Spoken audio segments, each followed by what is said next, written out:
Todo mundo já passou por isso, né? Seja no trabalho, num projeto, até na família. Aquela experiência de estar sob uma liderança que simplesmente não funciona. Sim. Às vezes é sutil, outras vezes é abertamente tóxica.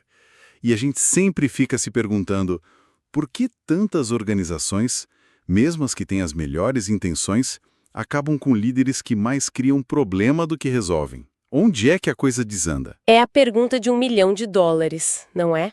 A gente tende a culpar a personalidade do líder, a cultura da empresa.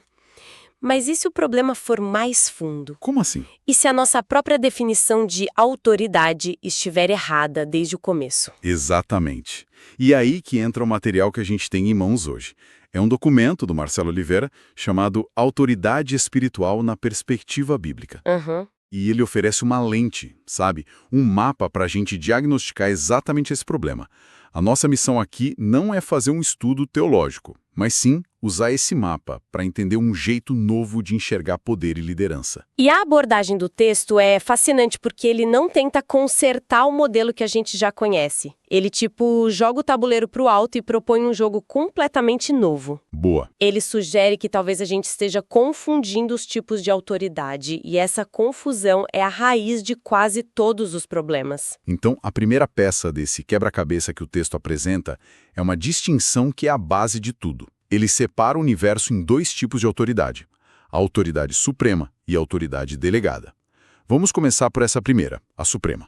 O que o texto quer dizer com isso? Essencialmente, o documento argumenta que a autoridade suprema é a fonte original de todo o poder.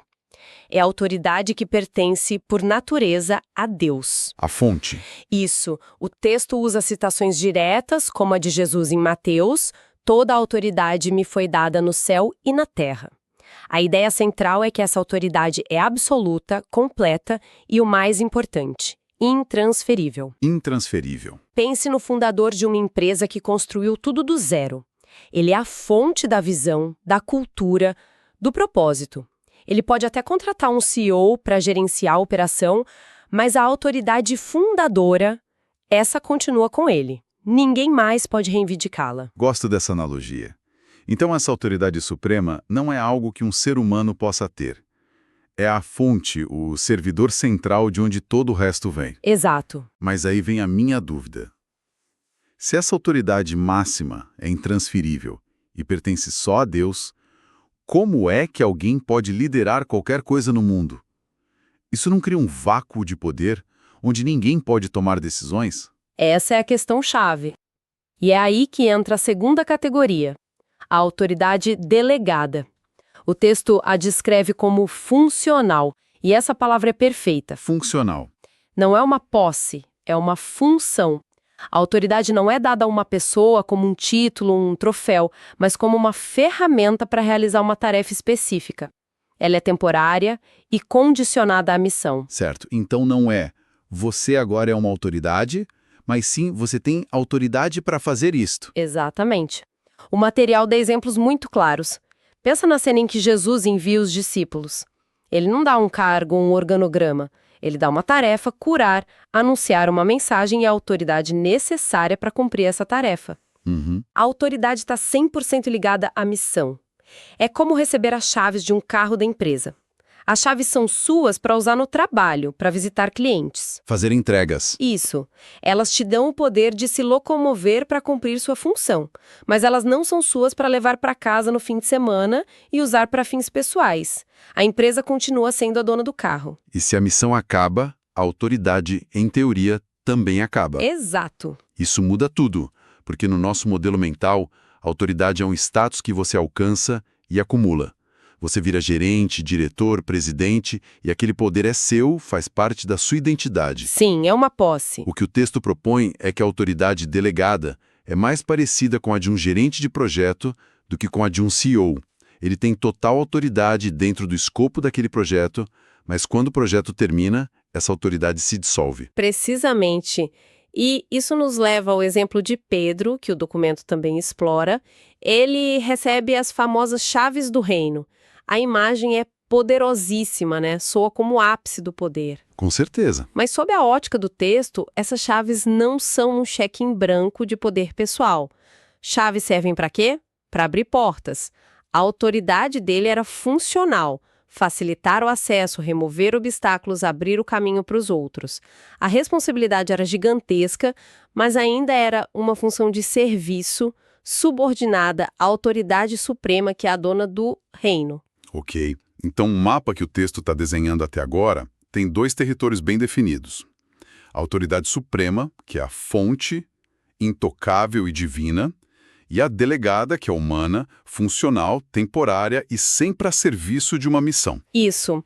Mas o documento não para por aí, certo? Ele introduz um terceiro elemento que, na verdade, é um aviso de perigo, não entre. Sim, e aqui é onde a análise se torna, na minha opinião, mais radical e mais aplicável ao nosso problema inicial dos líderes tóxicos. Certo. O texto introduz uma terceira categoria que não é um tipo de autoridade legítima, mas uma proibição, o exercício do domínio humano. Peraí, porque aqui a gente precisa ir devagar. Liderança não envolve, por definição, algum nível de domínio. Tomar decisões difíceis, estabelecer uma direção, cobrar resultados. Essas ações não podem ser vistas como uma forma de domínio. Como o texto lida com isso? Essa é a objeção perfeita. E o texto a enfrenta de forma bem direta. Ele não está falando da responsabilidade de tomar decisões ou de guiar uma equipe. Ele está falando do modelo de poder. Ah, o modelo. Isso. O material cita uma frase de Jesus em Mateus que é demolidora para a ideia de poder como a gente conhece. Ele diz aos seguidores, basicamente, olhem para os líderes do mundo. Eles governam pelo domínio, pelo peso da hierarquia. Eles mandam e os outros obedecem. Ok. E então ele diz, de forma inequívoca, não será assim entre vós. Não será assim entre vós. É uma ordem, não é uma sugestão. Exato. E o que é realmente poderoso aqui não é só a lista dos tipos de autoridade, mas a ideia de que o modelo de liderança mais comum no mundo, O corporativo, o político, o militar. esse mesmo, o baseado em comando e controle, ele é classificado nesse contexto como proibido. Não é menos ideal ou uma alternativa. É uma violação direta do princípio fundamental. Nossa. O texto está dizendo que qualquer tentativa de um ser humano replicar o modelo de autoridade suprema sobre outros seres humanos é uma usurpação. Isso me faz pensar naquele chefe que todo mundo já teve. Aquele que acha que a equipe existe para servi-lo, que as ideias dele são as únicas que importam, que usa o poder para controlar e para intimidar. Pois é. Segundo essa análise, o problema dele não é só que ele é um líder ruim. O problema é que ele está operando com um sistema de poder que foi explicitamente proibido nesse modelo. Exatamente essa a conclusão. E o texto reforça isso mostrando como essa ideia ecoa em outros lugares. Ele nos leva até o apóstolo Pedro de novo. E aqui a coisa fica muito interessante. Lembra que a gente falou que ele recebeu as chaves do reino? Sim, claro. Pois bem, é o mesmo Pedro que mais tarde escreve uma carta aos líderes das igrejas e diz com todas as letras para não agirem como dominadores sobre aqueles que estão aos seus cuidados, mas para serem exemplos. Uau! Então, a mesma pessoa que recebeu o que parece ser o maior símbolo de autoridade delegada é a que adverte com mais força contra o abuso de poder. Parece que sim. Ele entendeu os termos e condições daquelas chaves. Ele entendeu que as chaves eram para servir, não para governar. Que a função dele era ser um modelo, não um chefe. Isso conecta tudo de forma brilhante. Faz sentido. A única autoridade que tem o direito de dominar no sentido absoluto é a Suprema. A autoridade que é emprestada aos humanos, a delegada, tem o serviço como seu único modo de operação. Qualquer outra coisa é pegar um modelo de poder do mundo e importar para um lugar onde ele não pertence. Ok, vamos juntar as peças. Depois de analisar tudo isso, o documento organiza as ideias numa síntese bem clara. É quase um guia prático para a gente entender a dinâmica do poder. Se a gente quisesse analisar a saúde de uma liderança usando esse mapa, como faríamos? Vamos recapitular os pontos. Primeiro, a autoridade suprema. Essa é a que pertence exclusivamente a Deus e a Cristo, é absoluta e intransferível. O e daí aqui, a pergunta diagnóstica para um líder seria: Eu reconheço que não sou a fonte final do poder, eu entendo que presto contas a algo maior que eu. Certo. Um líder que se acha a fonte de tudo já está no caminho errado. Perfeito. Segundo ponto, a autoridade delegada. Aquela que é concedida aos humanos, à igreja, aos apóstolos, o poder em ação no mundo. Certo. E as características são o oposto da suprema. É funcional, limitada e para serviço.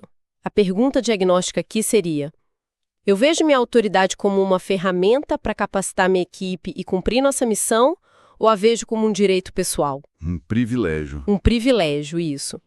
Minha liderança desapareceria se meu cargo fosse retirado amanhã? Se a resposta fosse sim, é um bom sinal. E, por fim, a categoria da proibição. O território proibido, o domínio humano, o modelo de comando e controle. A instrução aqui, como a gente viu, é preto no branco. Não será assim entre vós. A pergunta diagnóstica é a mais direta de todas. Qual é o sentimento que minha liderança gera na equipe? Boa. Eles se sentem empoderados, servidos e livres para criar, ou se sentem controlados, microgerenciados e com medo de errar? A resposta a essa pergunta diz tudo sobre qual modelo de poder está em operação. A conclusão do material, então, é muito assertiva. A análise que o autor faz da Bíblia mostra essa distinção de forma cristalina.